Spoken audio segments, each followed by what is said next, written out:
शासन की तरफ से हलाल सर्टिफिकेशन युक्त मैन्युफैक्चरिंग, स्टोरिंग एवं डिस्ट्रीब्यूटिंग पर बैन लगाया गया है।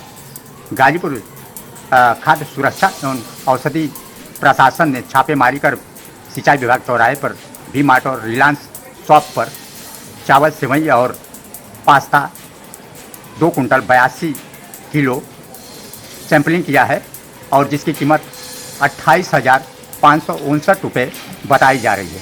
आपको बताना चाहूँगा कि जो हलाल सर्टिफिकेशन युक्त प्रोडक्ट है उसे मुस्लिम समुदाय के लोग ही इसका इस्तेमाल करते हैं। भारत में इसका 1974 में इसका हलाल सर्टिफिकेशन जारी किया जाता था, अब उसे बैन किया गया है। प्रमोद कुमार, जनता टीवी के लिए, गाजीपुर। उत्तर प्रदेश में शनिवार से हलाल सर्टिफिकेशन वाले प्रोडक्ट की बिक्री पर सरकार ने रोक लगा दी है, जिसके बाद सरकार के आदेशों का पालन कराने के लिए जिले के खाद्य एवं औषधि विभाग के अधिकारियों ने हलाल सर्टिफिकेशन से संबंधित प्रोडक्ट की जांच शुरू कर दी है। हाल ही में हमीरपुर जिले के मुख्यालय सहित राठ कस्बे में हलाल प्रमाणित उत्पादों की टीम द्वारा किराना स्टोर की दुकानों में जांच की गई और उसके साथ ही शॉपिंग मॉलों में भी खाद्य पदार्थों की जांच की गई। डेयरी, चीनी, नमकीन, मसाले और साबुन जैसे प्रोडक्ट हलाल सर्टिफिकेट तो नहीं है, लेकिन उनकी भी जांच की गई। सरकार के एक्शन के बाद हलाल सर्टिफिकेशन प्रोडक्ट की बिक्री न की जा सके, जिसके लिए खाद्य एवं औषधि विभाग सख्ती से अपना अभियान चलाकर इन उत्पादों की जांच कर रहा है। वहीं सरकार के इस आदेश के बाद खाद्य पदार्थों विक्रेताओं में हड़कंप मचा हुआ है। मुख्य खाद्य सुरक्षा अधिकारी ने बताया कि शासन के निर्देश पर जिले में हलाल सर्टिफिकेशन प्रोडक्ट की जाँच की जा रही है, जिसमें अभी तक कहीं भी प्रतिबंधित उत्पाद जिले में नहीं पाया गया है, लेकिन जांच निरंतर चलती रहेगी और जहां कहीं भी हलाल प्रोडक्ट पाए जाते हैं उनके दुकानों में, शॉपिंग मॉलों में कार्रवाई की जाएगी और वो हलाल प्रोडक्ट जब्त किए जाएंगे। हमीरपुर से अंकित पांडे, जनता टीवी। स्वास्थ्य सेवाओं को बेहतर बनाने के लिए योगी सरकार ने एक और महत्वपूर्ण कदम उठाया, जिसमें प्रदेश के 4 संयुक्त चिकित्सालयों, जिसमें कि गौतम बुद्ध नगर, भदोही, सिद्धार्थनगर और लखनऊ का श्यामा प्रसाद मुखर्जी अस्पताल को आधुनिकीकरण की दिशा में एक महत्वपूर्ण निर्णय लिया गया, जिसमें कि मरीजों को और सुविधा पहुंचाने के लिए जो अत्याधुनिक मशीनें हैं उनको लगाया जाएगा। साथ ही साथ वहां की लैब्स को वहां और ज़्यादा जो अच्छे से अच्छे आधुनिक उपकरण होंगे वो लगाया जाएगा, ताकि मरीजों को ज़्यादा से ज़्यादा सुविधा मिल सके। चिकित्सा स्वास्थ्य क्षेत्र में वर्तमान सरकार द्वारा उठाए जा रहे अनवरत इस तरह के कदम से निश्चित रूप से ये कहना गलत नहीं होगा कि आने वाले जो भी मरीज हैं इनको दिन प्रतिदिन और अच्छी सुविधाएं मिलेंगी, ये कहना गलत नहीं होगा। कैमरा पर्सन रियाज के साथ सत्यव्रत शुक्ल, जनता टीवी, लखनऊ।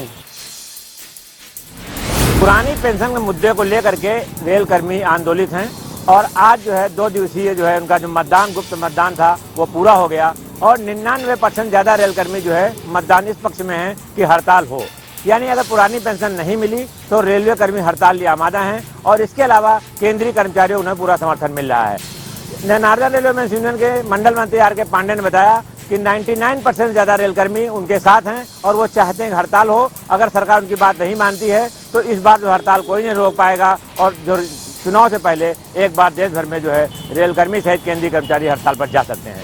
लेकिन अब समय बताएगा कि सरकार उनके बारे में कितना सोचती है और सरकार उनकी बात कितनी प्राथमिकता देती है, ये तो अब आने वाला टाइम ही बताएगा। इतना जरूर है कि कांग्रेस ने जो है अपना छोड़ दिया है मुद्दा कि मैं अगर पुरानी समय सरकार आती है तो पुरानी पेंशन दूंगी, तो इससे लगता है कि कांग्रेस और भाजपा दोनों में कर्मचारियों के बीच में जो है पेंडुलम की तरह घूम रहे हैं कि वो भाजपा में जाएं या कांग्रेस की तरफ जाएं। तो अब ये समय चुनाव का आने पर पता चलेगा कि कर्मचारी किधर जाता है। कैमरामैन रियाज के साथ टी.एन. मिश्रा, जनता टीवी, लखनऊ। यहाँ हलाल सर्टिफिकेट देने को लेकर लखनऊ में एक व्यक्ति के द्वारा शिकायत की गई थी, जिसके बाद इस मामले पर संज्ञान लेते हुए कार्रवाई की थी और मुख्यमंत्री योगी आदित्यनाथ ने हलाल सर्टिफिकेट पर पूरी तरह से प्रतिबंध लगा दिया है और साथ ही हलाल सामानों पर भी रोक लगाई गई है, जिसके बाद अब फूड कॉर्पोरेशन के अधिकारी लगातार ताबड़तोड़ कार्रवाई कर रहे हैं और जहाँ भी हलाल प्रोडक्ट्स हैं उन पर सीज किया जा रहा है। ऐसे में सिविल लाइन में भी जहाँ ममता सिंह अधिकारी फूड कॉर्पोरेशन ने एक फ्रोजन शॉप पर पहुंचकर कार्रवाई की थी और शहर के कई इलाकों में ताबड़तोड़ कार्रवाई हो रही, करैली हो या वह अन्य क्षेत्र हो। ऐसे में मगर कुछ लोगों में ये भी कहीं ना कहीं चर्चा का विषय बना है जो फूड कॉर्पोरेशन के अधिकारी आ रहे हैं वो सही है या गलत है। और कुछ लोगों ने कैमरे पर ना बोलने की शर्त पर लोगों का कहना था कि कुछ लोग इस नाम पर धन उगाही भी कर रहे हैं। फिलहाल अब देखना होगा कि फूड कॉर्पोरेशन की तरफ से कब इस पर स्पष्टीकरण आता है और पुलिस इस पर जांच करके किस तरह की कार्रवाई करती है, क्योंकि ये पूरा मामला जांच का विषय है। जहां एक तरफ पूरी तरह से विभाग कार्रवाई कर रहा है तो कुछ लोग विभाग को बदनाम करने की भी कोशिश कर रहे हैं। जनता टीवी के लिए सैयद मोहम्मद आमिर, प्रयागराज।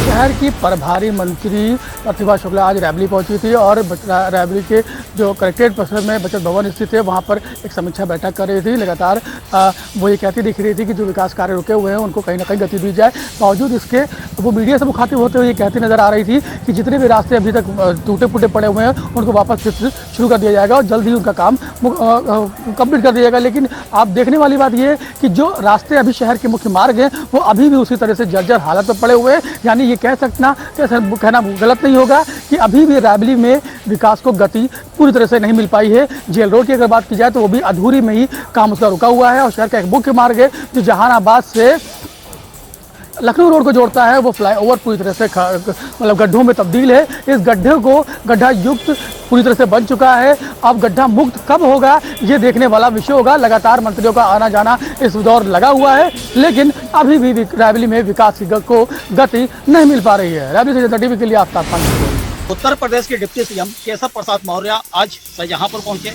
करीब 12 बजे उनका हेलीकॉप्टर खुदागंज ब्लॉक के उखरी गांव में बने हेलीपैड पर उतरा और पार्टी के बड़े नेताओं ने उनका जोरदार स्वागत किया। उसके बाद उखरी गांव में ग्राम चौपाल में डिप्टी सीएम केशव प्रसाद मौर्य पहुंचे और उन्होंने गांव वालों की समस्याओं को सुना।